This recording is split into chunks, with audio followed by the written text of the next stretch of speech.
All right, hello everybody, and peace of Christ to all of you. I hope my voice coming good and clear. Please invite your friends, and don't forget to download the video right after we finish. Today, our topic about money, money, money. It's a song we heard long time ago from a team. It's called ABBA. Money, money, money. Now, why people sing for money? Why people they worship money? The answer is very simple. Money, what we learn from this life, that by money we can get things we need, and even more than what we need. By money we can enslave people, we can control, we can be rulers, we can be kings, we can be whatever we like to be. We can destroy life, we can save life, we can take life. Money do a lot. And the human being understood what money is about. And this is why the whole world is running after money. However, religion is no different. Religion, and hardly you can find something that's called religion, is not connected to money.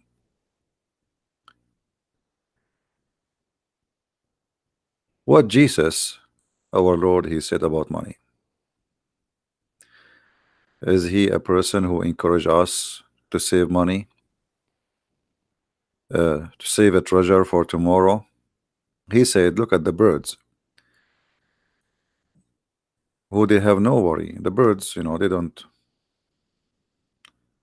they don't have really storages of money and security. They are birds. They live for today. They go and pick up some food and bring it to their babies. So we have totally different messages in Christianity from what Islam speak about. The Messiah, he said that you cannot worship two masters. You cannot worship two masters. You cannot work for both. Work for both here mean, you serve who? You cannot serve two masters. For they don't match. The money and God, they don't match. And that is clear what he meant. That either you are with God, you serve God, or you serve money. The second you serve money, you are not serving God. And that's mean that God and enemy, they are not in the same, let us say, direction. It is two opposite direction. But this is not the scenario in Islam. In Islam, you serve Allah when you serve money. And today we will focus in this issue. Now there is many verses in the Bible speaking, Jesus speaking about that money will not help you, money will not save you, etc. And but the clear message is you cannot serve two masters. The second you are a person who is after money, you have a master, and that master is the money. In Islam, the story is different. In Islam, Allah himself, he need money. Allah himself, he promised heaven for those who give him money. Now for sure Allah is not a person who exists. Allah is a fake God. Who is the one who will get the money? That's Muhammad. So Muhammad, he convinced the Muslims that if you give me money, you are giving a mortgage to Allah.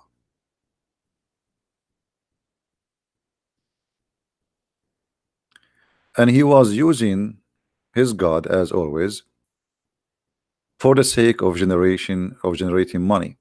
So Muhammad, and this is very smart, by the way. This very smart and very evil in the same time. So you will not say, okay, I am the one who's asking you to give me. No, it's Allah. I'm telling you what Allah said. So now you are not just thinking about making a donation to Muhammad. No, don't you want to save yourself? Do you want to save yourself or not? So you have to give a mortgage to Allah, and Allah will pay you back in heaven. And who is the one who will collect the money? It is Muhammad. And Muhammad, he keep using that all over the Quran. Even he was asking the Jews that you should give me money too, because God, he order you to give money to the messengers. You have to support them with money. You see here the translation says, and then my messenger to support them. But in fact it says, وَأَقْرَضْتُمُ اللَّهُ قَرْضًا حَسَنًا, and we gave Allah a kindly loan. So by giving the messengers money, you are giving Allah a kindly loan. Okay. Why Allah don't give the messengers loan? Can't Allah sponsor his messengers? Chapter 57 verse number 11. He who lend Allah a godly loan, a goodly loan, Allah will double it for him, and he will rich him in reward. Allah will make you rich. Just give him the money. Allah, he is in need and he is begging for money. Again, who is the one who will collect the money? Muhammad. The Muslim, they might say to you, oh, this is a charity. Well, hold on. I mean, charity, you don't keep saying, just say, give it charity. Give it charity, and that's it. Give it to the poor. Don't give it to Muhammad. If you see somebody is poor, feed him. Jesus says, if somebody asks you, give him. If ask you for your coat, give him your dress. And here this is about helping the needy, not just giving people your stuff. I mean, we are not crazy people. You go on the street, somebody says, give me your coat. And then Muhammad, he go further with giving money, to the point he claimed that if you give him money, Allah will not only reward you in heaven, but he will grant you forgiveness.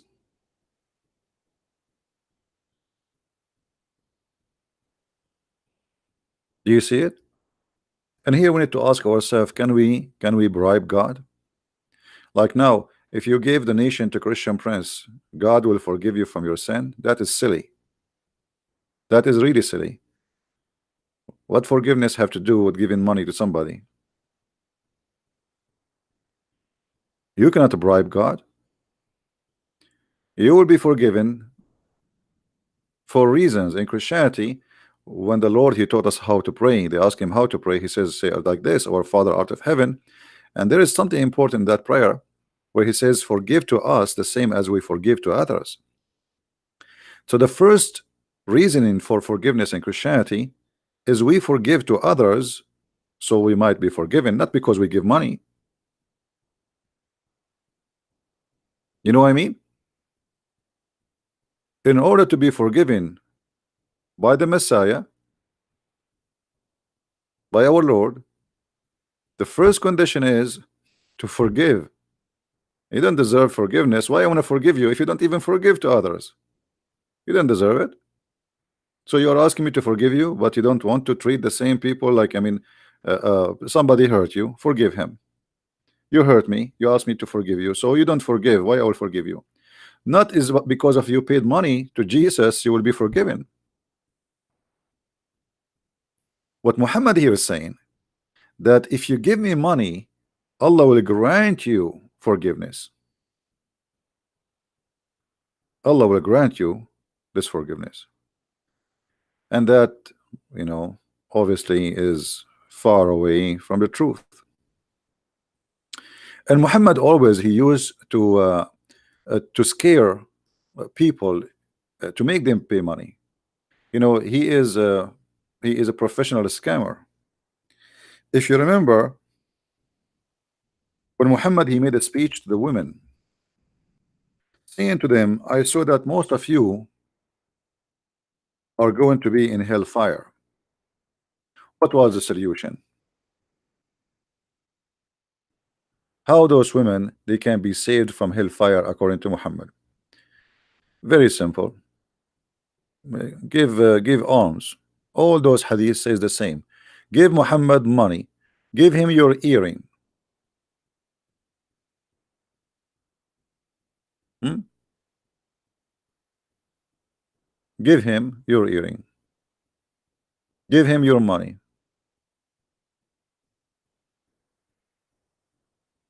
If you give Muhammad money, then you women, you will not go to heaven. You will not go to hell. All those references in front of us.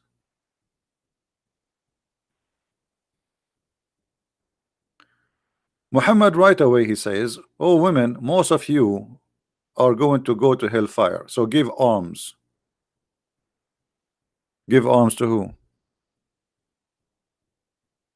To Muhammad. And Bilal, he start collecting the earring and the rings of those women, golden earring, silver earring, golden rings from those poor women, because Muhammad he convinced them that most of you are going to go to hellfire. So give us your earring. Give us your earring if you don't want to go to hellfire. And Muhammad here actually he confirmed that women they are, you know, half a brain. And one of the reasons they are going to go to hell for they are half a brain. And because she have her period, which is very stupid. Very stupid.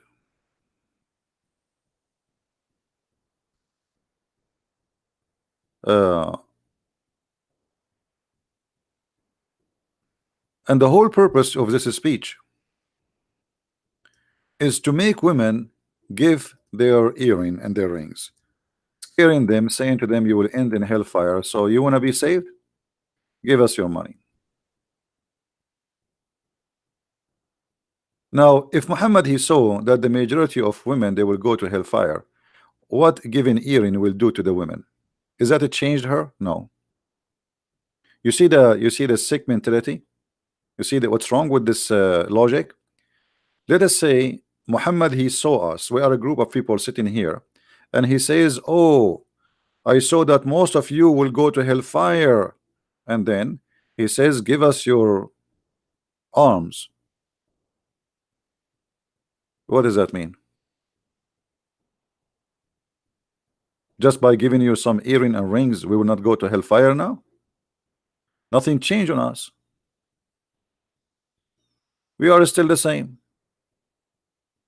We did not change the way we do things. Women, they still women. They still have their period. So why they will go to hell? They will not go to hellfire no more if we give their earring.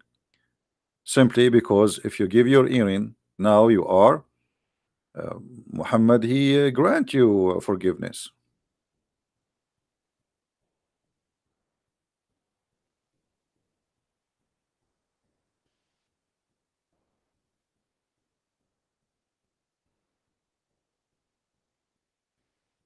That's it. There is a hadith I'm trying to find. Let me see.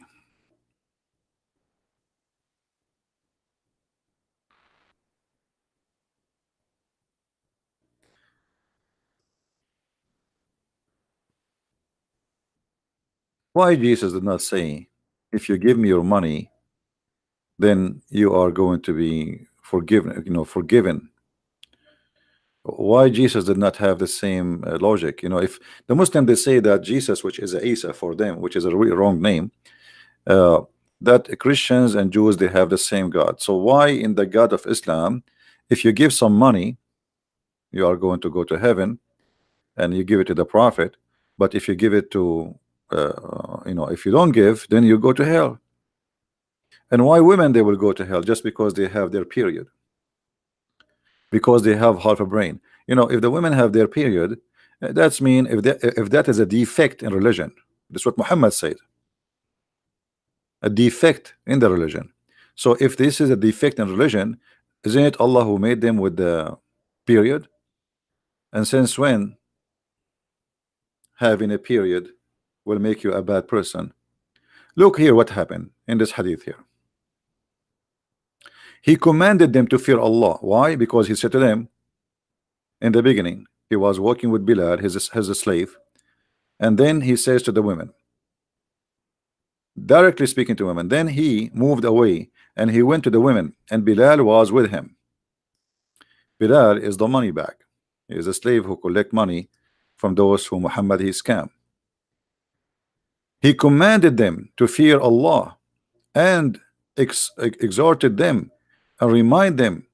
He praised and glorified Allah, and he urged them to obey Allah. And then he said, give it charity, for most of you are the fuel of hell. A lowly woman with dark spot in her cheeks said, why, messenger of Allah, we are going to go to hell? He said, you complain a great deal and you are ungrateful for your husband. And then the women, they started taking off their necklace, earring and rings, throwing them to Bilal. Do you see it? So he scared those women, those poor women, and you are going to go to hell. You are the fuel of hellfire. And right away, those poor women, they start grabbing their necklace, their earring, their rings, and they throw it into Muhammad, in the garment of Bilal. This is a very well-known strategy by all cult leaders. If you listen to, there's many TV stations, they claim to be Christian stations. They are the same as Muhammad. Call right now and make a donation, receive the blessing of God. Call right now. Like if you don't call right now, you will not receive the blessing of God. You know, like now you call now and you make a donation now. All right. So always fake people, they try to convince you that if you give us money, God forgive you, as if he is saying to you, you can't bribe God. But that's not true. Nobody can bribe God. We have a brother here, he posted a verse from the Bible.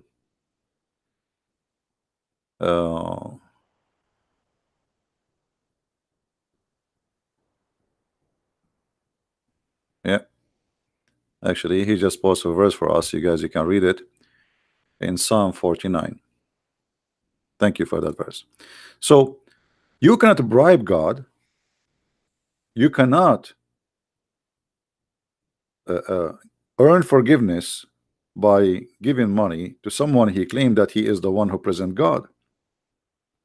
And here Muhammad, if you think about it, when those poor women, they are Bedouin women, poor women, they start taking their earring. Do you know what is that? What those earring and the jewelries they have for them? I mean, this is their saving. At that time, people, they don't have really. I mean, there is no bank. There's no. This is the saving of the women. The husband, he marry her. Before the marriage, he buy her some jewelries based on what he can afford, and then she wear it all, and she live with it. She sleep with it because there is no security. There is not like houses is the door, you can push it with your foot if there's a door actually. So those women, this is their security, this is their saving. And now you see he is targeting women, as just because you are a woman you are guilty. He didn't say, oh men, he's talking to women. And those poor women, they start throwing their earring and their rings. Here we notice Muhammad used the strategy of fear. The strategy of fear is very simple, that you are going to go to hellfire, and if you don't do that, which means give me money, you will go guaranteed. But if you give me the money, then you might go to heaven, because I going to connect, I will pray in your behalf. And actually Muhammad, he said that in the Quran.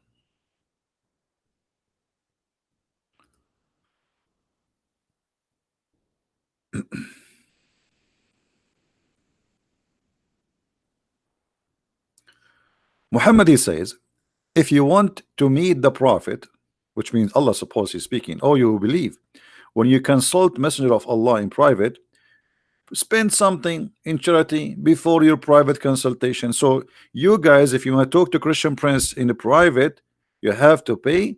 If I am Muhammad, you have to pay me, Muhammad, You have to pay me as Muhammad money, otherwise I will not talk to you in private. Anyone remember that Jesus refused to meet somebody unless he pay him first? Do you know how much money Jesus can make? A person who can raise people from death, a person who can make the blind see, a person who can heal any illness by a touch. How much money he can make? You can imagine? Imagine if Jesus now he opened a clinic in this miserable earth. How many millions and billions of people they will attend the clinic of Jesus? Healing is guaranteed, perfect healing, and it's for free. Muhammad, who healed no one, who has no miracles, yet if you want to speak to him in a private consultation, you have to give him money. There's a verse in the Quran, and I don't know if any of you remember it, where Muhammad he kicked a man because he is poor from his house. The chapter of Abasa wa Tawalla.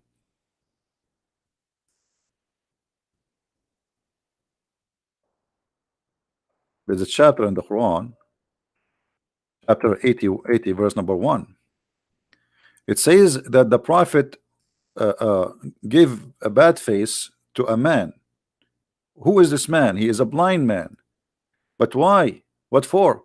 The answer can be shown in the Islamic interpretation. You see, we don't use a Christian interpretation. The Muslim, they will say, oh, you know, this is a Christian Prince interpretation. He's lying, brother. He's lying, brother. He's lying.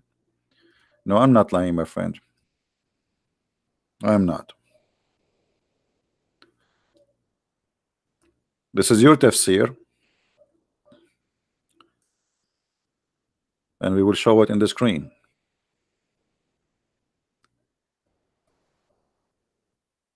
Muhammad was busy with a bunch of businessmen.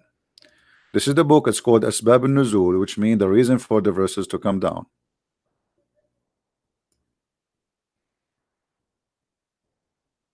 This is official Islamic government of the Kingdom of Jordan.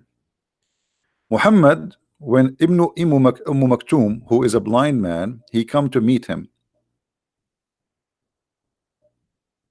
Muhammad was speaking to the highest men of the tribe of Quraysh, the rich men. He was meeting with Utbah and Abu Jahl, Ibn Hisham, and Abbas, etc. So they supposedly he is meeting with people who they are important, hoping that they will embrace Islam. Ibn Maktoum stood up and said, "O Messenger of Allah, teach me of that which Allah has taught you." He kept requesting and repeating his request, not knowing that he is busy dealing with someone else. Busy dealing with someone else? What does that mean? Well, the guy is asking you, teach me about Allah. This is an answer, should be a benefit for all of those. He is trying to convince people to convert to Islam, right? So this is still in the topic. It's not a change in the topic. But just because he is a poor blind man, Muhammad, he don't want to answer, and he kicked him out of his house. That is not a behavior of a person, anyone claim that he is a messenger of God.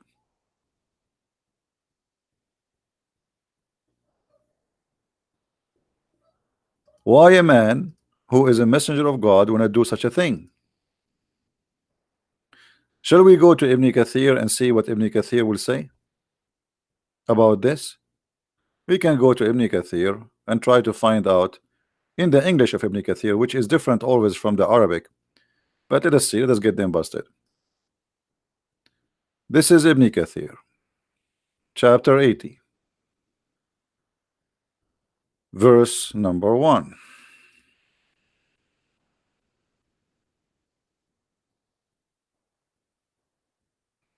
All right. Do you see it says here he was addressing one of the leaders of Quraysh, rich men, leaders, businessmen. He's trying to make them accept Islam. So Muhammad here in this verse, and this is the Muslim interpretation, saying that if you are a poor blind man, Muhammad, he will kick your ass. And if you are a rich man, Muhammad, he will give you all the time you need because you are a leader.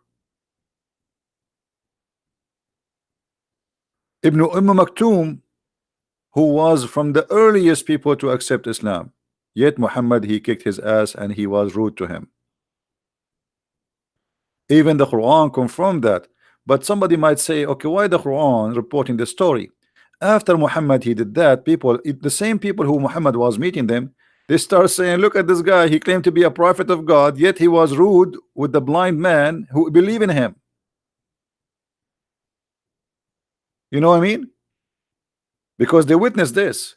They witnessed that the Muhammad, if he is a good man, trying to convince us that he is a prophet of God, how a good man he will do what he did to the blind man in front of our eyes. So Muhammad, in order to wash his hands from being guilty, he make a verse saying, Allah says to me, why you did that? This is wrong. Do you see the evil of Muhammad? He make verses supposedly God saying to Muhammad, why you did that?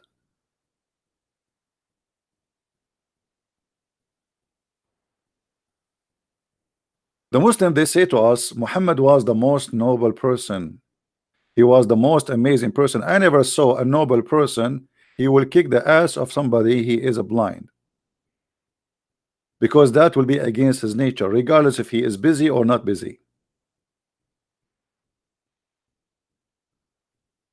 A blind man asking you do that to him?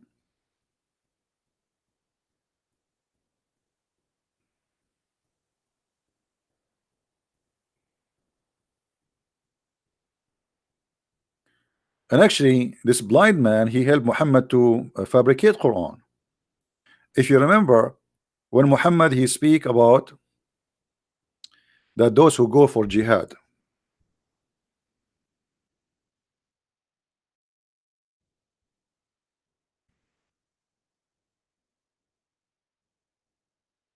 Muhammad was speaking about those who go to jihad,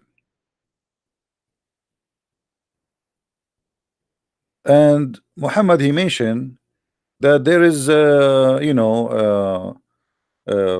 certain people, there is no sin on them if they don't join jihad. Okay, but when Muhammad he mentioned that, Muhammad he forgot to mention the blind. Ibn Maktoum, he said to him, and what about us the blind?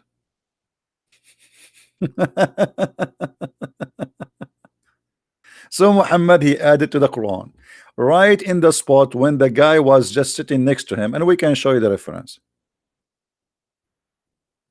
which is proving Muhammad to be a false. The guy he just said to you,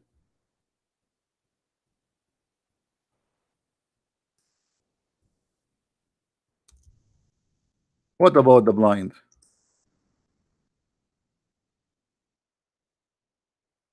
If we go to the verse, chapter 24, verse number 61.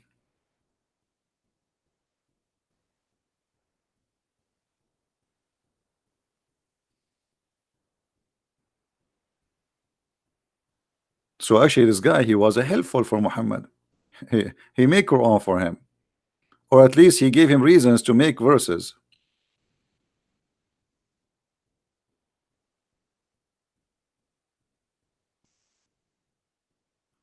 And this is why he added, there's no blame upon the blind, no blame upon etc., because Ibn Maktoum, this person, the same person, he is behind this reason.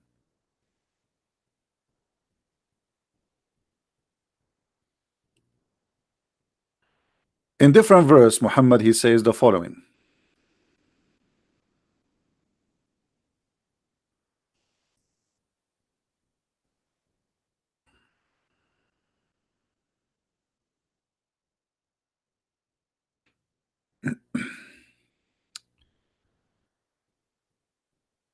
Read with me carefully, please. Of their goods take arms so that you might purify them and sanctify them and pray in their behalf. Have you ever heard of a religion like this before?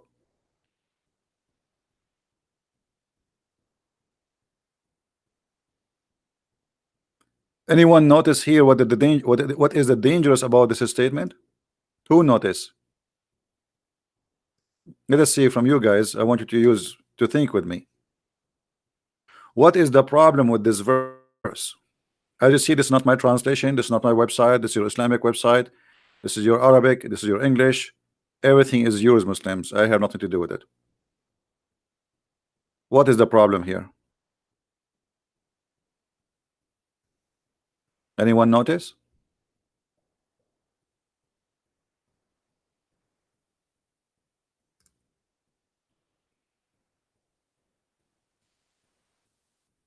You can bribe Allah, exactly, but how you can bribe Allah? He gave us details. If you pay Muhammad not only he is a prophet, but he will pray in your behalf. Do you see it? You do not need to pray no more. This money you give is going to purify you, sanctify you, and Muhammad now is going to pray in your behalf. So the money you give to Muhammad, Muhammad is in hire. You want to hire Muhammad? Give him money. You don't need to pray, and you are going to be purified, and you are going to be sanctified, and then he will pray in your behalf. If there is more clear proof that this guy is a scam,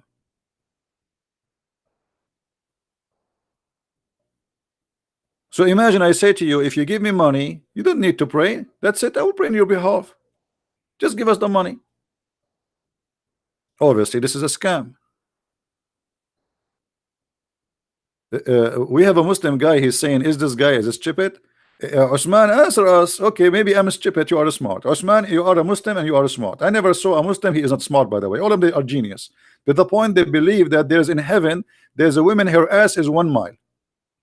Obviously, you are the one who's smart, who believe that God is a vagina vendor, will provide you with 72 women and their legs is wide open like a victory sign, and you will have a 70 years orgasm. So, Mr. Smart, as long we are the stupid one and you are the smart one, explain to us why, if we pay Muhammad, he will pray in our behalf.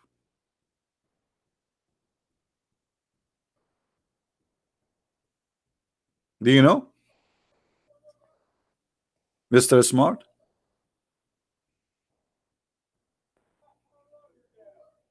Hmm? You are the smart one, we are not. I mean, what we can do?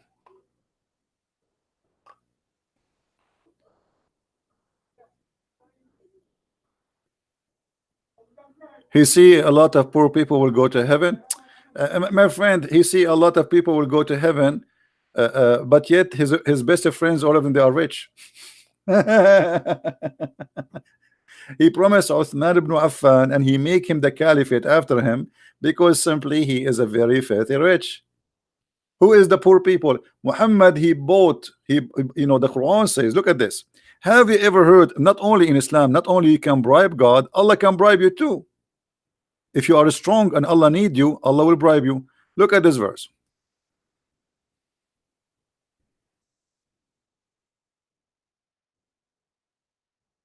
Always those who claim to be prophet of God, I mean, they have to make some nice speeches.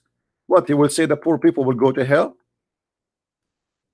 But obviously, he is always in the side of the rich. If you read this verse look nice, okay. And by the way, here it says وَفِي الرِّقَابِ. It says here in translation, and to free the captive. It doesn't say that. Al-riqab, it says here sadaqat, the alms is given to this and this and this, and to the slave. Nowhere it says free the slaves. Now, but look at this here. وَالْمُؤَلَّفَ قُلُوبَهُمْ. The one, their heart need to be reconciled. Anyone knows what is that about? Anyone knows what this is about? Who here remember what we said before about this verse? Who is the one their hearts are to be reconciled? You believe it or not, Muhammad, he bribed people to convert to Islam. And this is written in their Islamic books, and this is in the Quran too. Abu Sufyan, he was a very important man, a war warrior. His family are they are criminals. Muhammad, he needed them. And actually, because of Abu Sufyan, Islam expanded. Abu Sufyan family is the one who occupy all the Islamic world we know today, not Muhammad. So Muhammad, he bribed Abu Sufyan and his children, and he gave them at least 100 a camel each, and gold and silver. How we can prove that? We go to the interpretation, and we go to the book of Asbab al-Nuzul, chapter 9, verse number 60. You see, nothing from my own. Everything I show you is from Islamic websites, and I have nothing to do with it. I have nothing to do with it. Read carefully. And those whose their heart are to be reconciled, so that they might become a Muslim. So Muhammad, when I give money, he is buying believers, he is buying warriors who they are fighters, the criminals, saying, I will give you money. You see, I take money from people, but I can buy you too. I'm a businessman. How you can make somebody heart go to Islam by giving him money? It's a bribe. So he is saying here, and those who their heart are to be reconciled, so that they might become Muslims, or that Islam might be firmly established. So Muhammad is using those people to establish Islam. Allah cannot establish Islam. He needed their money. He needed those people. So now he is sacrificing money. He's buying them, and then their peers might become Muslims that might defend Muslims. You see, they are warrior. They are criminals. So see, they will defend. They are fighters. And this was Abu Sufyan family. If we go to the book of Asbab al-Nuzul, this is Al-Jalalain. We go to the book of Asbab al-Nuzul. Oh, in Asbab al-Nuzul, not translated. It's gone. Shish kebab. Bingo. You see? Read carefully with me. Read carefully with me. And those who their hearts are to be reconciled, give them gifts such as Abu Sufyan's and his companions. Do you see it? And they were 15 men. 15 men, but they are, they are in charge of many men. They are many fighters. They are very powerful. So Abu Sufyan and his gang, Muhammad, he made them convert to Islam by giving them money. If we go to Ibn Kathir in English, I don't think we will find too much details, but let's try. Chapter 9,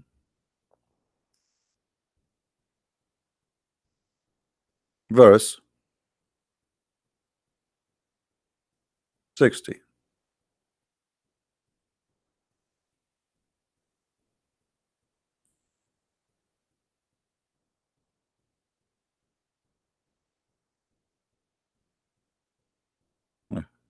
We cannot find anything. Ibn Kathir in English is gone. There's no Abu Sufyan story at all. It's shish kebab. Disappear. Yeah, we cannot find it as usual. Nothing new. Nothing new.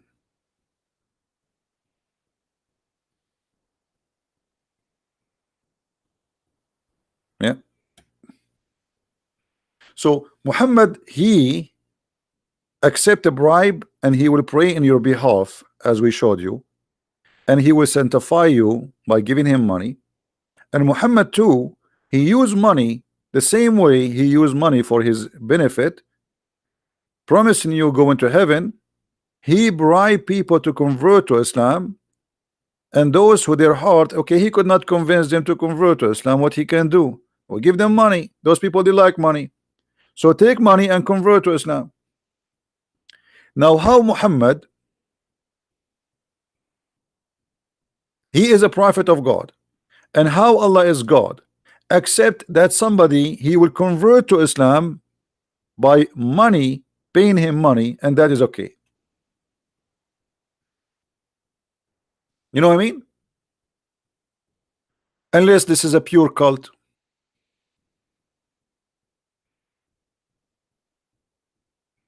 Guys, forget about Osman. Leave him alone. He's just a kid. Focus with me. Try to learn something good for you.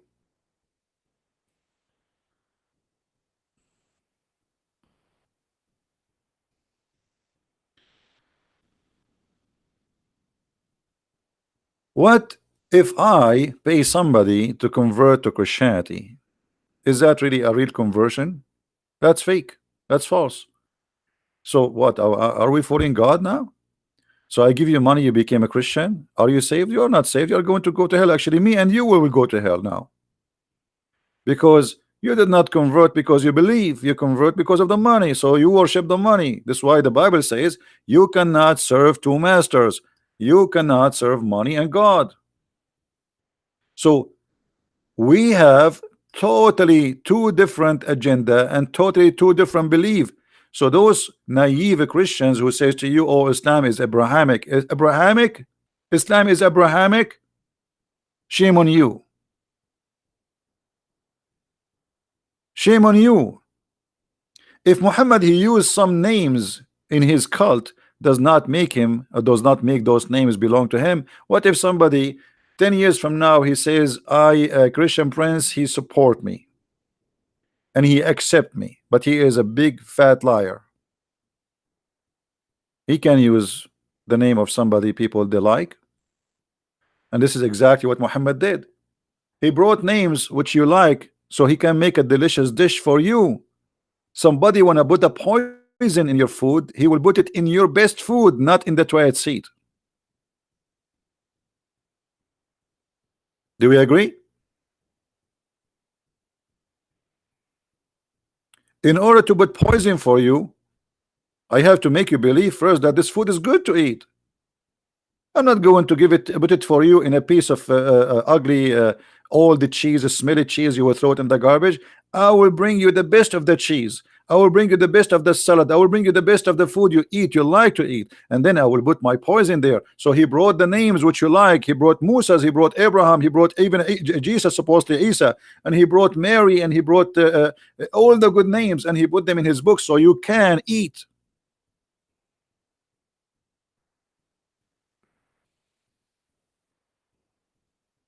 Otherwise, Muhammad not only far away from Abrahamic belief, Muhammad is anti-Abraham.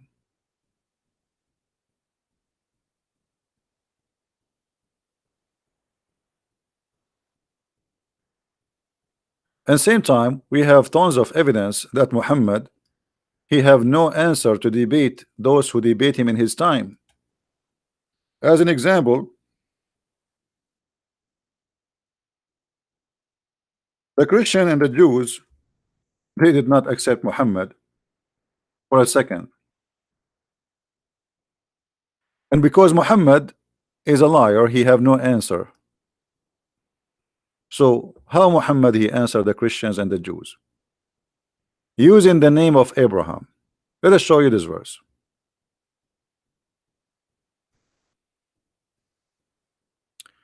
Ye people of the book, why dispute ye about Abraham when the law and the gospel were not revealed till after him?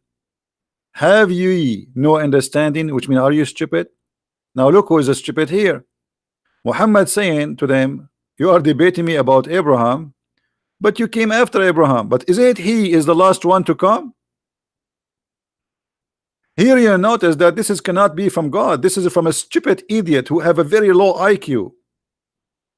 There's no way God here is refuting the Christians and the Jews, because a stupid God only will say such a thing. If you are the last one, then how you come with such a logic? Ye, why you are disputing about Abraham if you came after Abraham? But you came after the Abraham, after the Jews, after the Christians, and based on your logic, you are the last one who have the right to dispute. You know what I mean, guys?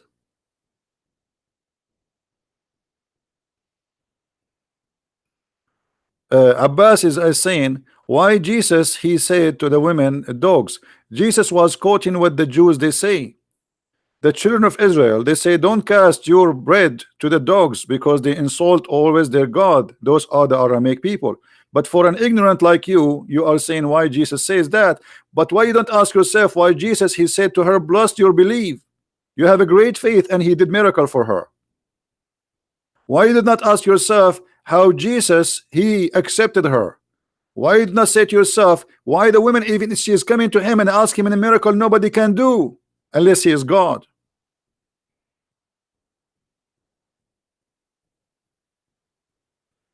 And as long you are against people to call somebody dog, why your Quran saying that we are the worst of animals?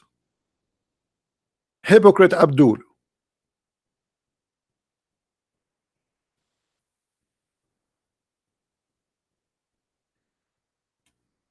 The Quran call us all kind of names. Najis, animals, worst of the creatures, evil doers, kuffar, pigs, monkeys, you name it. And then this little tiny creature, he is trying to say why Jesus said dogs. Jesus was quoting what the Jews says. Here, look at this. If Muhammad is a prophet of God and the one is talking here is God, there's no way God will say such a stupid statement. The one who came after, he have no right to dispute with the one who came after him. This is what the verse saying. But based on this, Muhammad is the last one to have the right to dispute.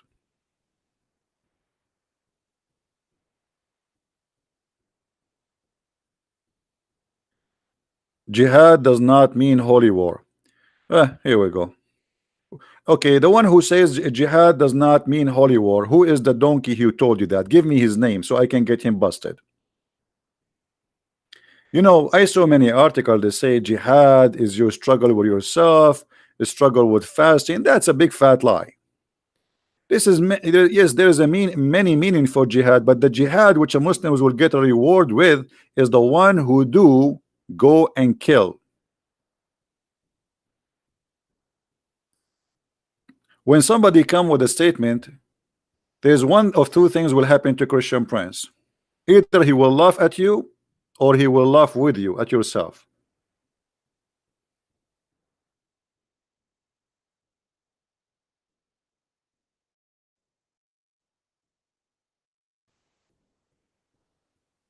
The jihad which Muhammad promised the Muslims, the version 4, is going and killing anyone who don't believe in Allah.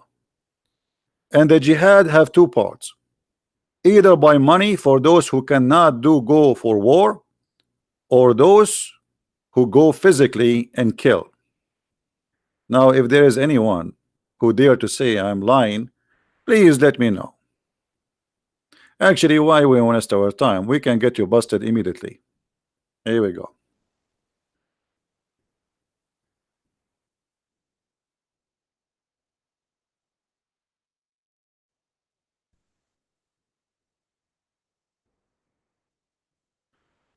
All right. Who is the best of of the Muslims? Who is the best of Muslims? Is the one who do jihad. But who is the one who do jihad? Let us see Muhammad giving us the definition for that. The one who strive in the way of Allah with his wealth and his life. What does that mean? Go down a little bit.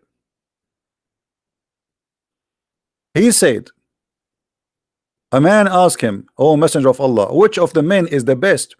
He says, a believer who do jihad. The word here fights is jihad. For the donkey who said that, who fights seeking is taking his life and expanding his wealth or spending his wealth in the way of Allah. This is what jihad. Let us see what the Quran said.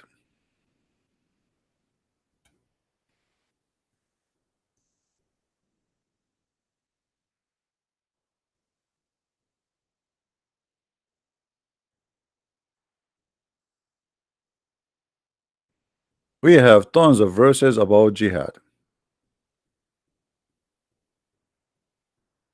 Kill, kill, kill,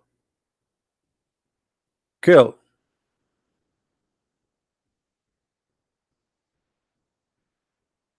Read this carefully with me. Allah has purchased. He what? He has purchased money again of the believer, their life and their money. Their life and their money. For their, between two bracket, in return, is paradise. They fight in his cause, and they slay and are slain.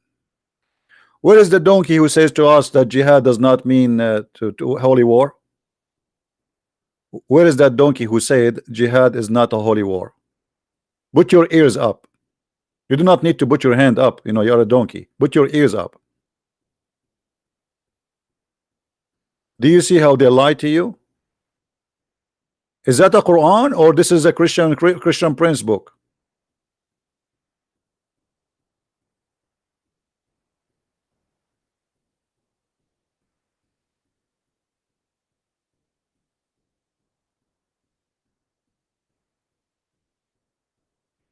Not only that, Muhammad here, he confirmed that Allah, he purchased you. You are a property of Allah, and your money belong to Muhammad, and your life belong to Muhammad. Muhammad, he can do whatever he want with you.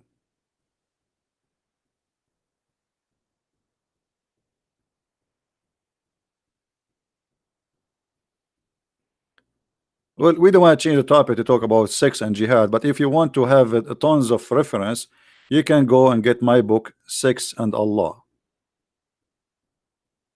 All right, it's 2 volume, have tons of reference about sex and Allah, sex and jihad, sex and Muhammad. Everything have to do with sex. But remember, I did not put in my book everything about sex in Islam, otherwise I have like 10,000 books to finish this topic. So I made them in 2 books summarizing what and the connection of Allah and sex. The same as we are talking here about some evidence of the connection between Allah and money.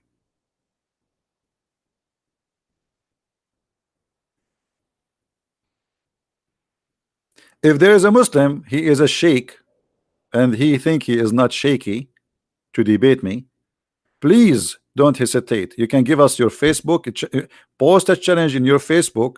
I want to debate a Christian Prince, and post your Skype. We will call you immediately, not tomorrow, not next month, not next year. Is that fair, guys? Is that fair? If there is any sheikh, he is not shaked, terrified to debate me. If you have the courage and the knowledge, post in your Facebook, I make a challenge to Christian Prince, and for sure your Facebook will verify who you are. Don't create a Facebook media today just to make this lie, because there's some kids, you know. We want a verified page of Facebook for a sheikh who is willing to debate me. You post it there, you post it here for us, we check it out, we will call you, I will call you immediately. Just give us your Skype.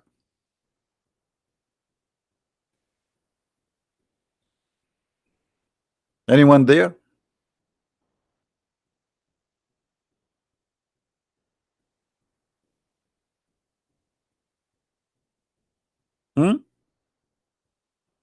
Fight for his cause. Why Allah he need to fight for his cause? Any Muslim can explain why Allah don't fight for his cause? Allah is God, right? If Allah he want, a Muslim, they say if Allah wants something, he say be is going to be. So what the point here saying to us to fight each other, slaying each other? Why you don't solve the problem? You're God. If the purpose is killing the kuffar, you kill them. Why your God Allah cannot kill us? He need you to kill us because he is not exist. This is Muhammad fooling you.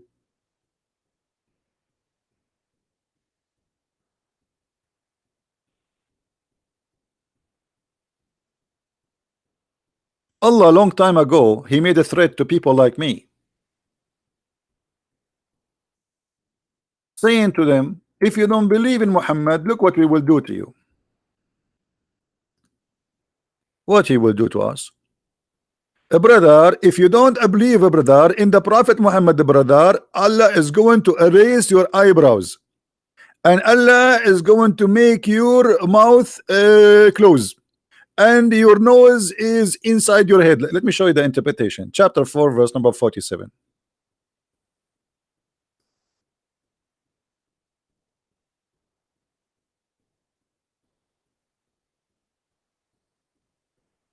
Read it, Abdul. The proof that Allah he need you to force people to convert to Islam is in front of you. Allah is a shish kebab. He made a threat to the Christians in the time of Muhammad, not in the judgment day, that if you don't believe in Muhammad, look what I will do to you. What I will do to you? Huh? I will erase the details of your face. I will transform their faces to the back of their heads. By the way, my face now in the back of my head, just to let you know, I'm sitting and my back is to the computer because now my eyes in the back. And we will turn them into animals. Yeah, all of us, we have tails now. Different interpretation. Let's see Al-Jalalain. Read carefully Al-Jalalain. O you who giving the scriptures, which mean Christians and Jews, believe in what we have revealed in the Quran, confirming what is with you of the Torah before you, or we liberate faces, erasing their eyes, their noses, and the eyebrows. And by the way, to be honest with you, in the other day, a policeman, he stopped me. I was driving, and he says, where are your face? I said, I don't have face because Allah, he deleted my eyebrows and my eyes and my nose and my mouth. And not only that, he caused my nose to go inside out, like naps of the necks or a flat plate. And this is why I use my face sometime to put rice in it. Like when I go to overseas, they ask me, do you have a dish with you? I say, no, put it in my face. It's like a dish. A very clear proof that Muhammad is nothing but a scam. He threatened the Christians in his time. You be careful, you better believe in me now. Allah will do this to you soon, the same as he did to the Jews, which means he did it in the past, not in the it's not about tomorrow in the judgment day. This is now, and nothing happened to the Christians.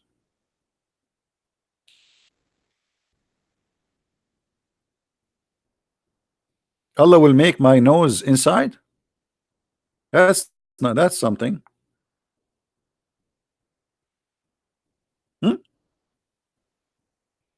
Look at this. A Muslim, he is posting for us this verse. This is the verse always the Muslim they post for you just to fool you. This verse you posted from us, you idiot, it's about the Jews.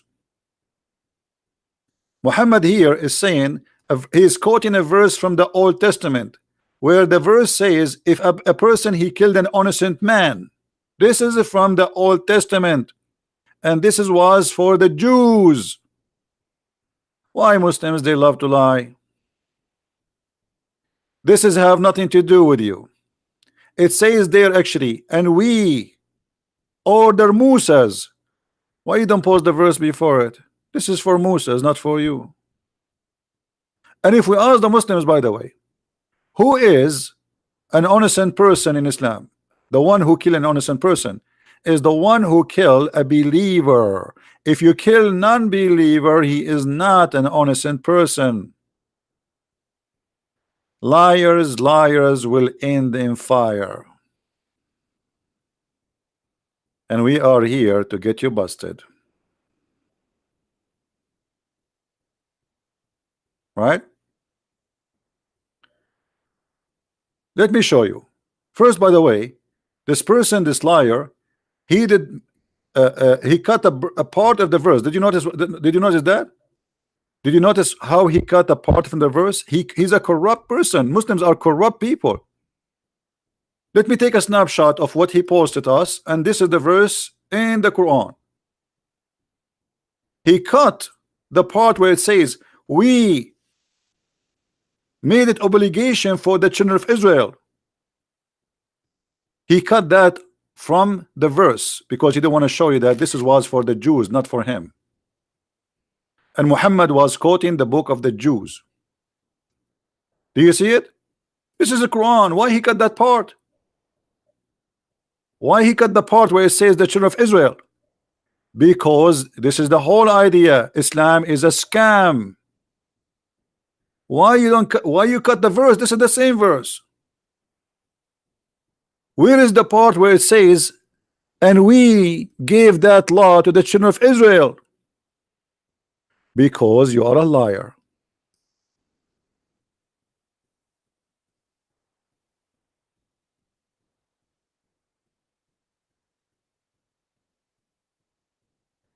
Abdul, you cannot play with the Christian prince.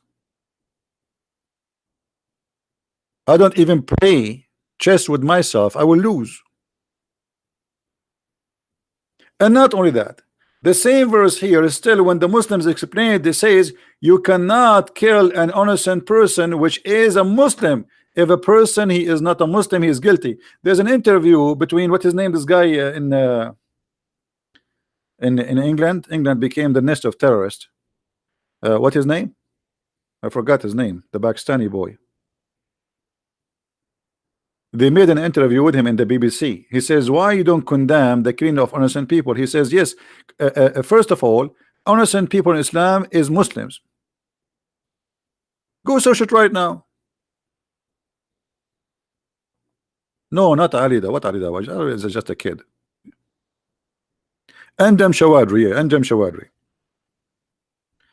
He explained it. He is being honest. He says, killing innocent in the Quran mean killing innocent Muslims. If you kill non-Muslims, they are not innocent. The BBC guy, he says to him, you must be kidding me. So are you saying to me those who they are killed, etc., they are guilty? He says, yes, they are guilty because they refuse to accept Islam. And this is exactly what their interpretation says. So they quote for you a verse to mislead you, to misguide you, and to fool you. And there's many stupid idiot out there, they are waiting for being misguided. Why you don't quote for me the verse after it to show you the mercy? The only reward who make war upon Allah. Upon Allah, how you can make war upon Allah? I am in war with Allah. What is the punishment for me? You know, when you see the word war, you think those people are fighting Islam by like taking sword. No, the second you say a statement against Muhammad, you are waging war against Allah. What the punishment? The verse after it. They will never quote this verse for you. We cut their hands, we cut their feet from opposite direction, we crucify them, and we expel them from the land. Have you ever seen a Muslim quoting for you the verse after this verse? They don't quote it.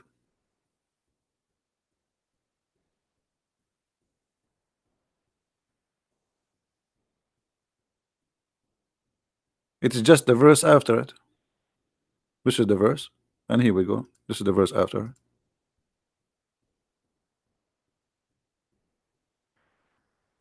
Look what Muhammad said, just to get them more busted.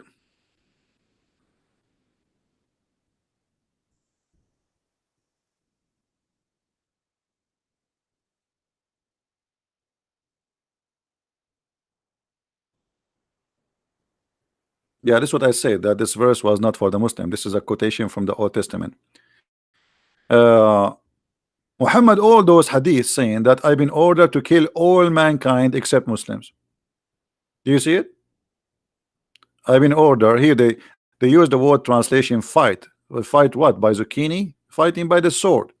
I've been commanded to fight all the people. All people what? All mankind. Till they declare that there's no God but Allah and Muhammad is the prophet. And if they do that, and they pray as we pray, and they slaughter as we slaughter, and they eat as we eat, and they face the Qibla as we face the Qibla, and they pay the zakat, and blah blah blah, all the condition, and then and only then their blood and their property is secured from my hand. Do you see it? So what is the war? What war we are talking about here? If you don't accept Allah, you are in war with Muhammad. If you don't accept Muhammad as a prophet, you are in war with Muhammad. Even if you accept to say Shahada and you don't pray as Muhammad he order you, he will kill you. Even if you say Shahada and you don't pray in the direction of the Qibla, the Kaaba, he will kill you. If you don't pay the Zakah, he will kill you. Do you see it? Is that my statement? Is that my book? Look how many reference. All of them they are Sahih. All of them they are Sahih.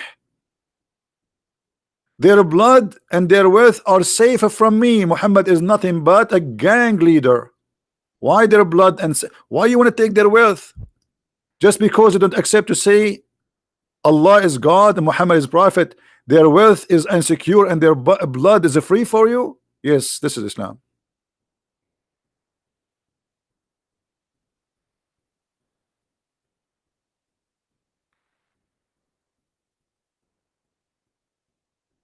Not only that, Muhammad he says that people I was victorious by terror. He is a terrorist. From a distance of a month.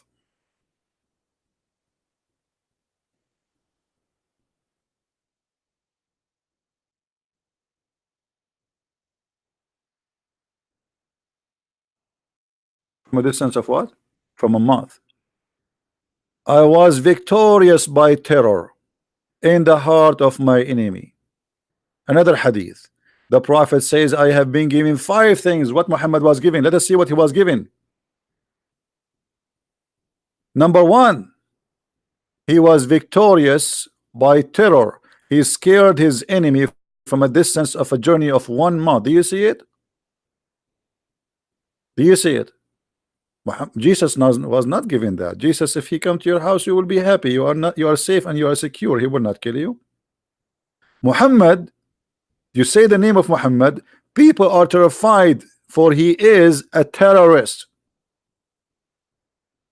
You see here they translate the word Ra'ab, which means terror, by Awi. So I was victorious by terror from a distance of a 1 month journey. You tell me what kind of a nice person he is, to the point his enemy, they hear about him from a distance of a month and they are terrified.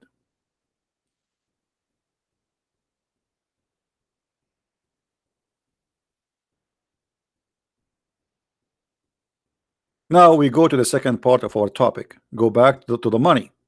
Money is not only Muhammad he pay you, money is how Muhammad he buy you. We showed you how Muhammad he bought the family of Abu Sufyan, but what about heaven? Did Allah promise us gold and silver in heaven, and pearls and jewelries? Yes.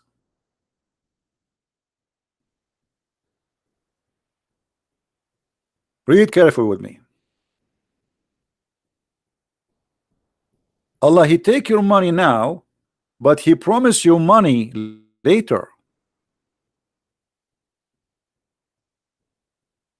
Allah will admit those who believe and work righteousness deed, which means killing the Christians, killing the Jews, killing the Hindus, the Buddhas, the atheists, etc.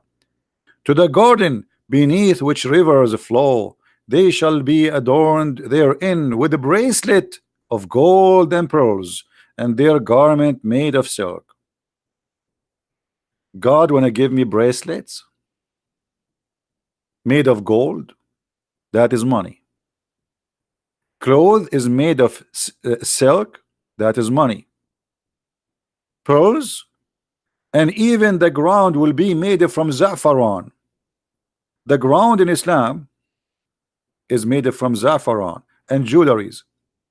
In chapter 76 verse number 21 it says the following: upon them will be green garment of fine silk and heavy brocade, and they will be adorned with the bracelet of silver. In the other verse, Allah he made a mistake. Anyone remember what the mistake? Anyone remember the mistake? Who noticed the mistake here between the 2 verses we just mentioned? Anyone remember? There's a mistake, clear mistake in the reward. No, one verse saying that you will have gold, and the other verse saying it says a bracelet from silver. Correct? One verse saying that Allah will give you a bracelet from silver. This verse. The verse before it, Allah He says Allah will give you a bracelet from gold. So which one?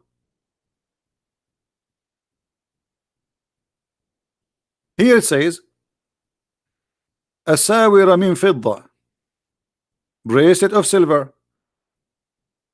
But didn't He say you will have a bracelet from gold? Which one?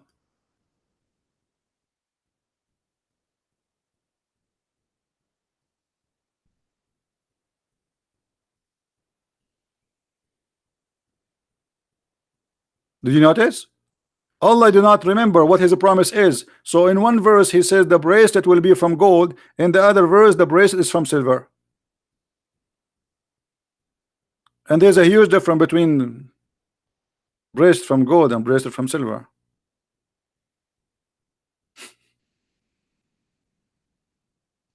And here you ask yourself, what is the value of gold in heaven?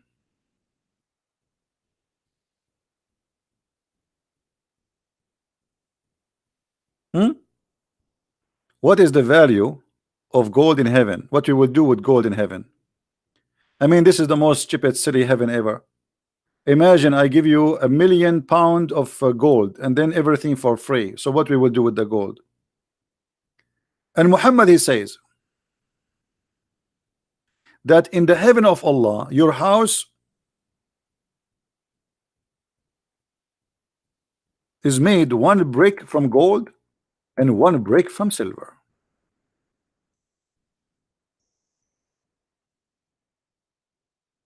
If you have a software to do like what they call it, you know, the software they use for engineering, like to design houses, try to build, to make a wall or a house, and try using your software to color the wall with two colors, gold and silver, because one brick is gold, one brick of silver. Okay, and see how ugly it's going to be, how comfortable your eyes will be to live inside such a stupid house. I prefer a cabinet or a cabin made from wood, will be a lot nicer, so friendly, and I will feel like a human inside it. Being inside a box made from metal, that is not a house. Especially it's a shiny wall, gold and silver. How disgusting.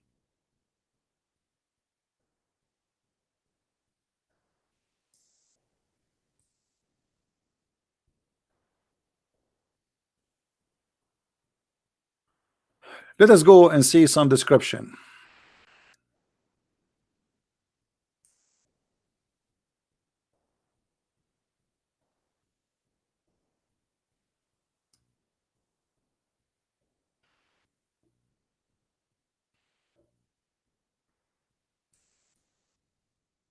We cannot find those hadith in English. Oh boy.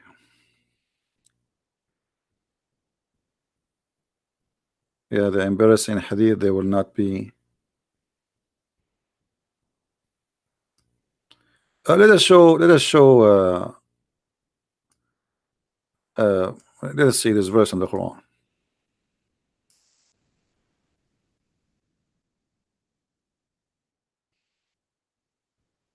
Look at this description for the heaven.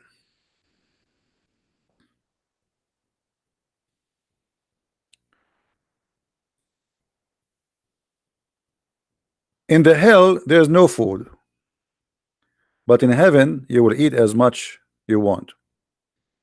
And then Allah will make your face soft.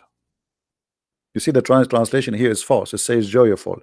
It's not, it's a lie. It says na'ima. Na'ima. This is literally the translation. And they will be, you know, pleased there. The garden is so high. I like high garden. I mean, I don't like a low garden. There, nobody will do gossiping. And there is a spring of water running. But you remember the yesterday we spoke about two fountains. Now it's one spring. And you will sit in a high throne. By the way, this is a translation is false. It says fi sururin marfu'a, which mean high couches, high beds. This is heaven. I will have a high bed, and then cups. Allah will put cups for you there. I mean, have you ever heard of a heaven like this? وأكواب موضوعة, and cups, like the translation. Let's change the translator. This translation is weird. It look like this guy is using software or something. Let us see. Uh, Here we go. See? And cups set at hands in heaven, my friend. You have cups there. I mean, you enter your kitchen, brother, you have cups. Have you ever heard of God? He's promised me to have cups in heaven.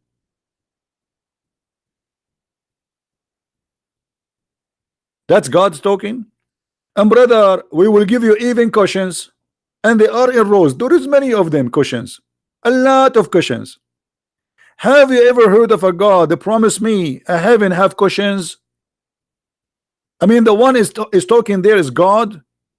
This is Muhammad fooling those poor Arab who sleep in the floor. Hey Abdul, I will give you a cushion. Are you serious, prophet? Yes, brother. I will even give you cups, because those Arab don't have cups. The cups only is in the hand of the Persian and the Roman. Those Arab are desert people. So he promised them cups is even from a glass. And carpet, you will have carpet. A brother, you will have a carpet.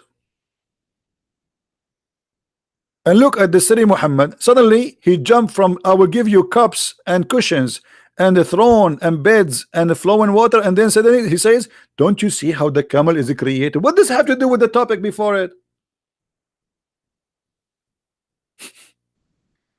Guys, imagine I'm talking to you now about the topic, and suddenly I says to you, and don't you see how the camel is created? You will say to me, Christian Prince, what this? Why you jump? You were talking about the cushions, the carpet, the furniture in the house of Allah, and suddenly you jump to speak about how the camel is created. What does have to do with this?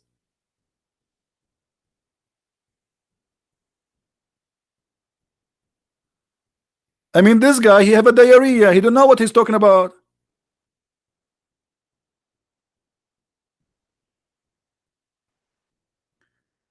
And then you say, don't you see how the mountains was nailed in the ground and fixed firm? Really, it's fixed firm. And then he says how the earth he made it flat.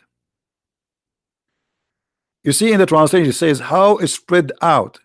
It says in Arabic how he made it flat, suttihat, like a roof, flat roof.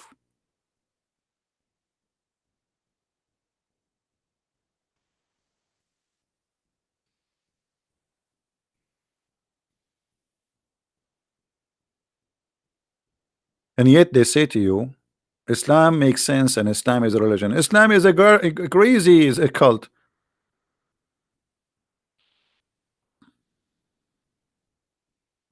What is this?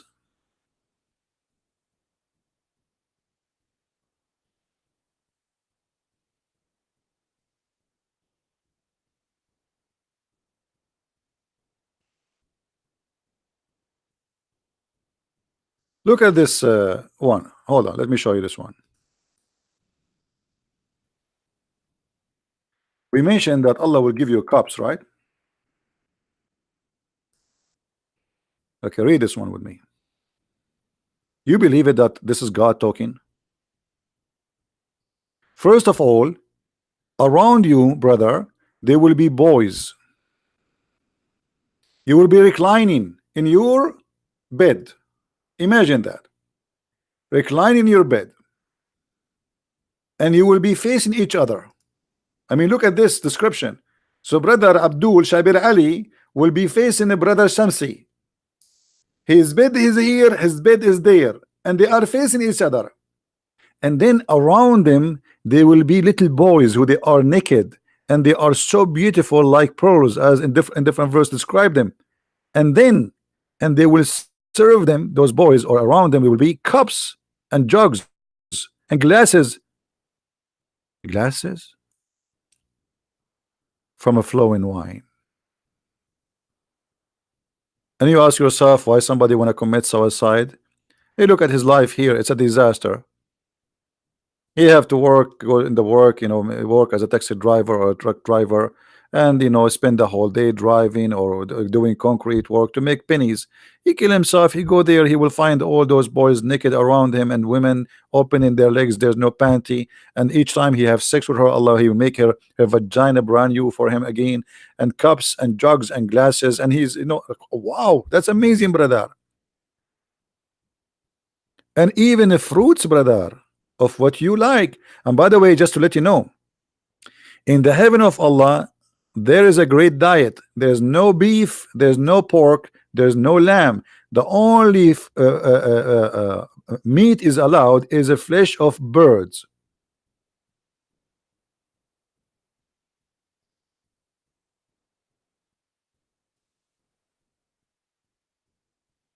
Hmm?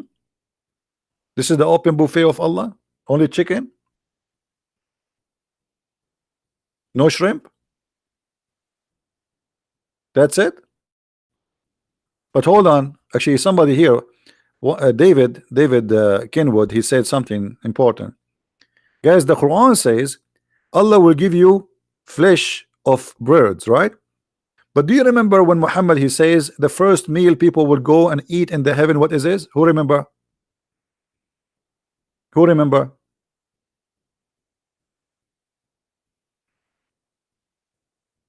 David, he just posted. Who remember? The liver of the whale, right? So Muhammad is a liar. The Quran promise you only bird meats. Muhammad he mentioned that in the heaven the first meal you will eat is the liver of the whale. Why the liver of the whale? Who knows?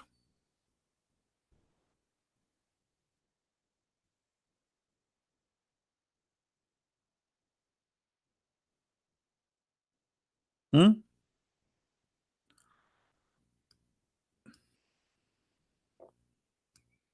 Why the liver of the whale?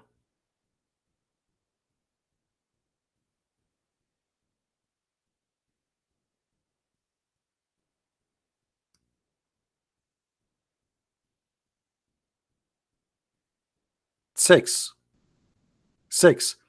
The Arab they believe that if you eat from the liver of the whale you will become a porn star.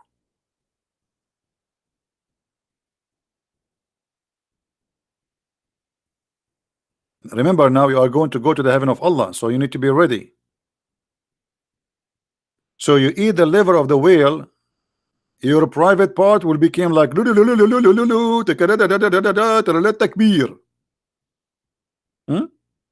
Viagra, thank you very much. And look, actually, this story here is the most hilarious story. A guy, he came to him and he said to him, I came, brother, to ask you a question about the three things nobody knows unless he is a prophet.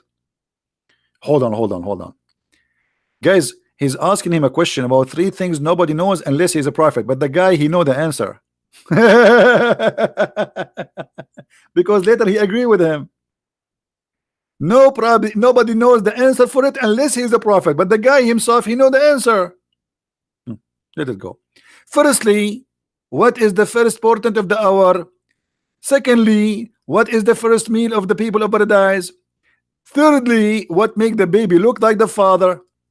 And each answer is hilarious. And then Muhammad he says the first meal, etc. And then look what make the baby look like the father. And if the man, now he explained how the baby look like. If the man discharge proceed the women, then the child resemble the father. And if the women discharge proceed the man, the child resemble the mother.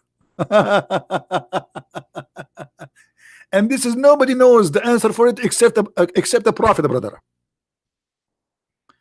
This is why if I ever get married, I will never have discharge first. I don't want my son to look like me. What a disaster. Even I go to Walmart, everybody leave. Alhamdulillah. I enter a store, everybody's out. I go in the elevator, nobody there. Even the airplane, I am in, even the captain, he leave. Like the airplane is by itself. He hit the parachute and he flee. True story, by the way. This is true story. So now you know how you can have a good looking baby. If your wife, she is good looking and you are not good looking like me, then don't have orgasm first, Abdul first. Hello? The Prophet, he knows best.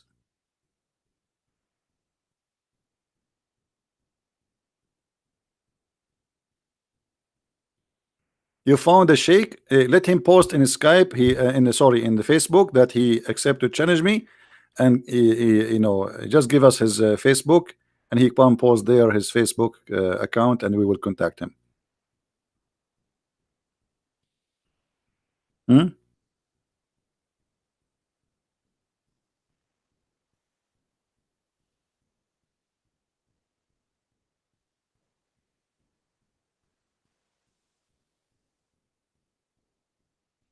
And Abdul haven't.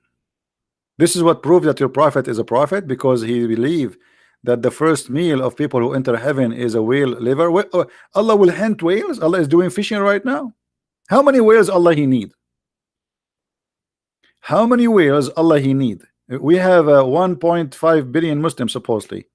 How many whales Allah he need to feed them? And those are the one is alive. So if we count those who die, you know, since the time of Islam until now, maybe by now we will have 10 billion.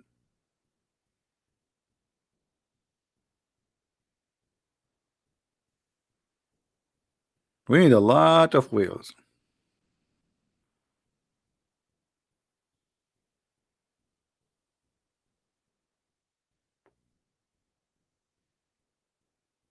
Any Abdul? Yeah, but yeah, maybe Allah would take that whale, the one who carried the earth. Yeah, good one, Andrew. Andrew, he says maybe the whale which is carried the earth. You remember the story, guys? Who remember where we can find uh, the story of the whale which carried the earth?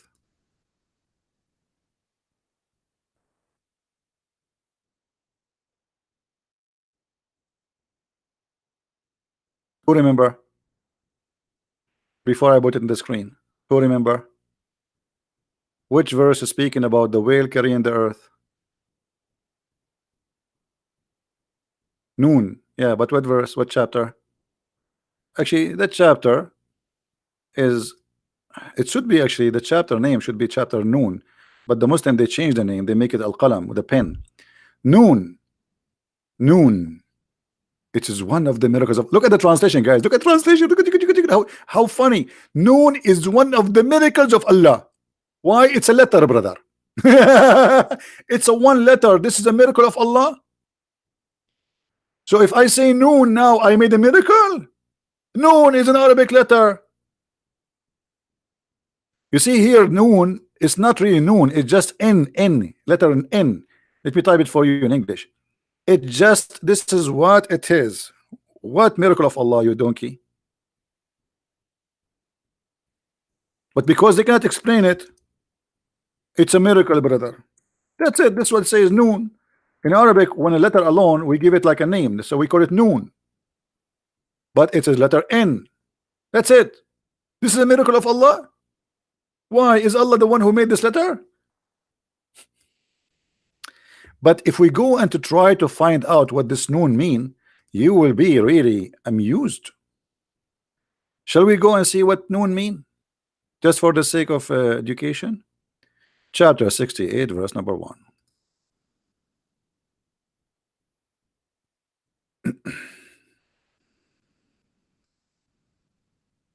Now, if you are a person who suffer from dizziness or some illness, disease, you get dizzy, please don't read this with us, because you will get dizzy, guarantee. Noon. What noon mean? Brother, Ibn Abbas is talking, the cousin of the Prophet himself. And from the narration and the authority of Ibn Abbas, he said, regarding the interpretation of Allah saying noon, noon, he says, Allah swear by noon, which is the whale that carried the earth on its back, and the whale in the water, while in the water, and beneath it there's a bowl, and under the bowl there is a rock, and under the rock there is a dust, and none knows what is under the dust save Allah. Here the knowledge of the scholar stop. Don't ask me more questions. I do not know. I could not go deep in the ocean more than this. That's it. My knowledge arrived to the dust. Under the dust, I do not know. Please don't ask me.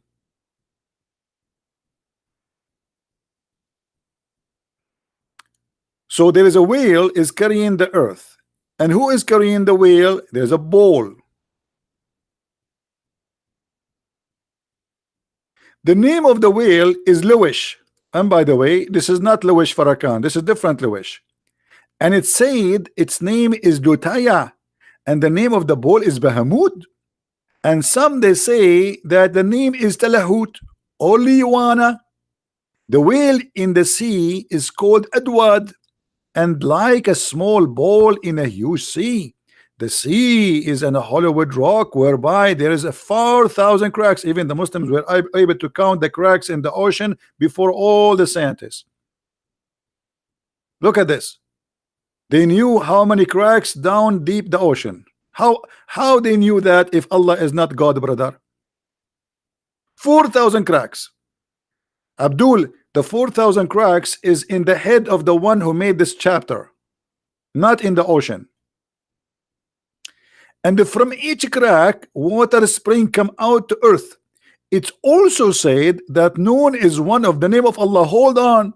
So we start saying that the Noon is a whale, and we end that Noon is Allah Himself. What? 2 lines before it was a whale. Now they change it. And it's also said that it is one of the names of Allah. It stands for the letter Noon in Ar-Rahman. And it's also said, are we done? No. Also say that Noon is an inkwell. Like, what the heck? So it was a whale, and then it became Allah, and now became an inkwell. Allah have an inkwell, in case you do not know. Allah swear by the pen. This pen is made of light. And its light equal to the distance between the heaven and the earth. For sure, Allah will not hold a small pen. Are you stupid or what? His pen will be very big. Very, very big.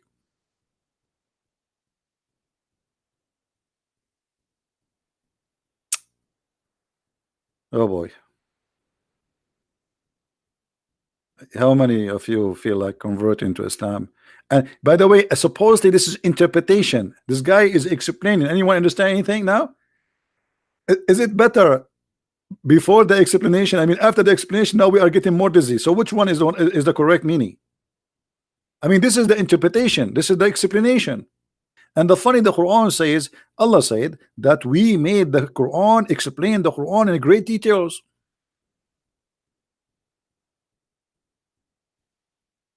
Are you sure? Are you sure you explained the Quran in great details?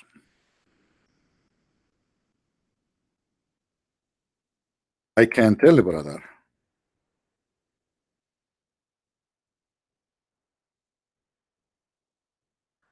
Oh boy.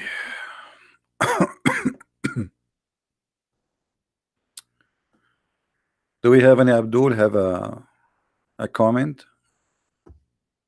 He just don't agree with us, something?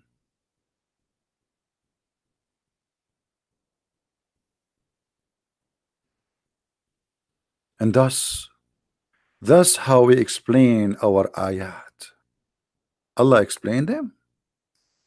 Are you sure? That's a hell of explanation. That's how we explain, brother. This is how we explain them. This is how we explain our proofs. So you might know, brother. Chapter 6, verse number 98. And this is how we explain details of our revelation. So if the Quran is explained in detail, so why Muslims you are making interpretation what nobody can understand anyway?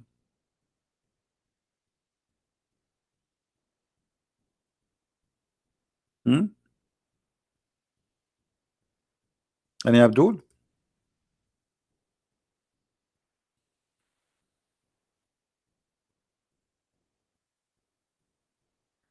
All right, I think we will finish for now. And don't forget, please, to download the videos. If you like to learn more about Islam, feel free. You can go to Amazon and search for Christian Prince, and you'll find the list of my books in all languages. And remember, for those who speak Spanish, we have our book in Spanish already out. For again, for those who speak Spanish, and we have in German, we have in Swedish, we have in French, uh, and for sure in English. So if you are a person who care to read and educate yourself, please feel free and get your copy. Now, the reason we ask people to download the videos, because we want you always to have reference, and they are for free. It doesn't cost you money. It's for free. All the time we give here is for free. If there is something I can do more, every day I give many hours of my day for you guys for free. I lose my voice, I spend my time.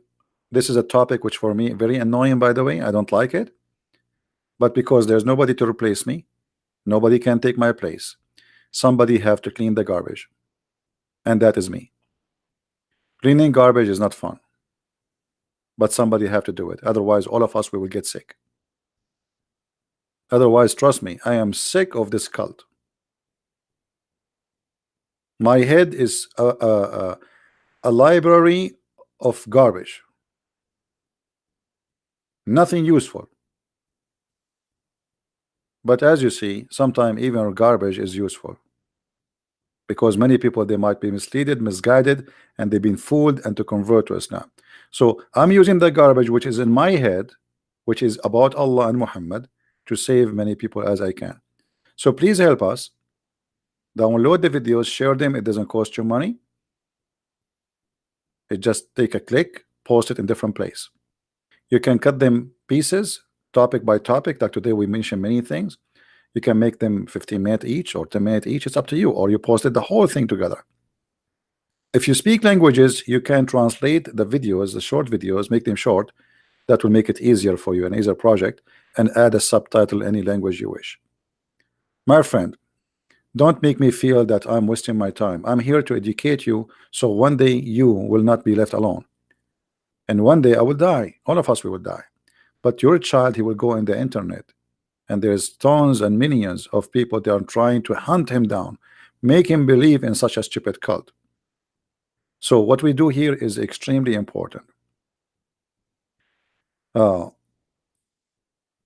If you see how many messages I receive from people who left Islam, or people who are thinking to convert to Islam, you will not believe it. Same time, you will get the blessing. If a person who leave Islam, or a person who was thinking to convert to Islam, and saw a video you posted, even though it's my video, but because you posted, you receive the blessing of saving a human being life.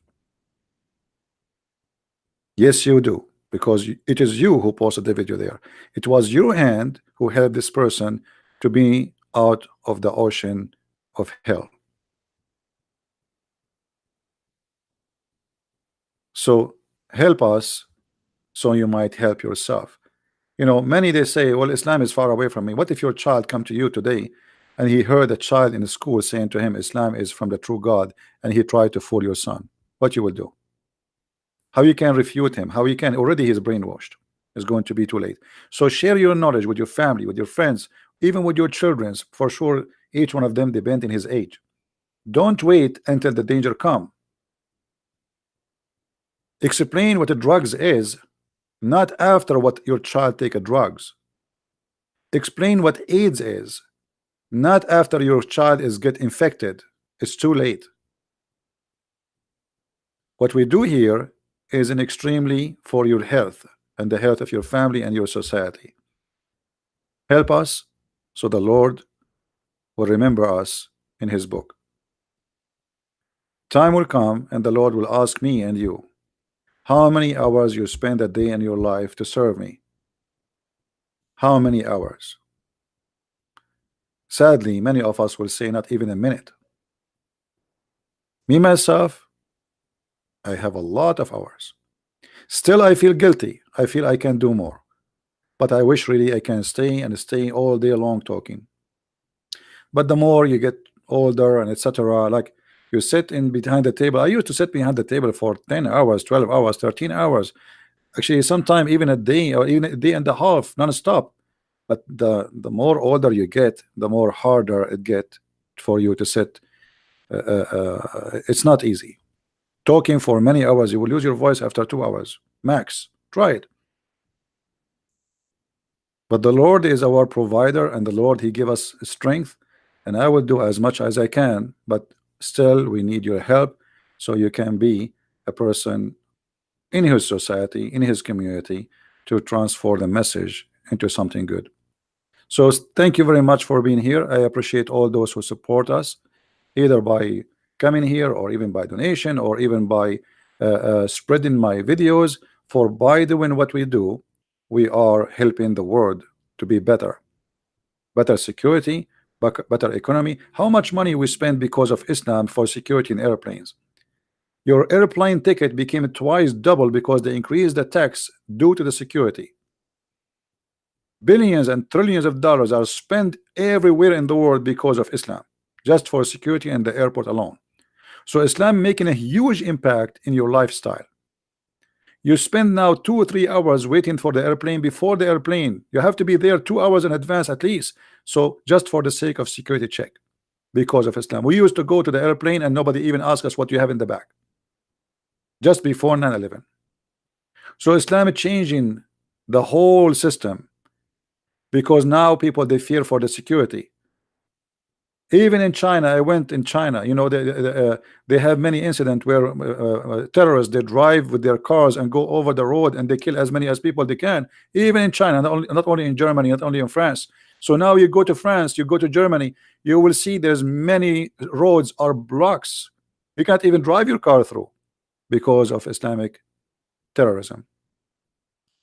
So don't think that this is a joke. Maybe it's funny, maybe it's stupid, maybe Islam is garbage in your mind, but for somebody else, this is a holy religion, and he is willing to kill for the sake of his God. So this is a very extreme, dangerous cult, in impacting your life, your security, your finance, your business, your work. Many people lose their jobs because of Islam. After 9/11, almost all American airline companies went bankruptcy. Nobody's flying.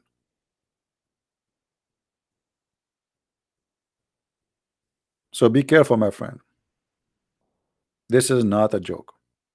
Thank you very much for being here. And this is your brother in Christ, Christian Prince, was with you. Remember always that there is no better name than his name.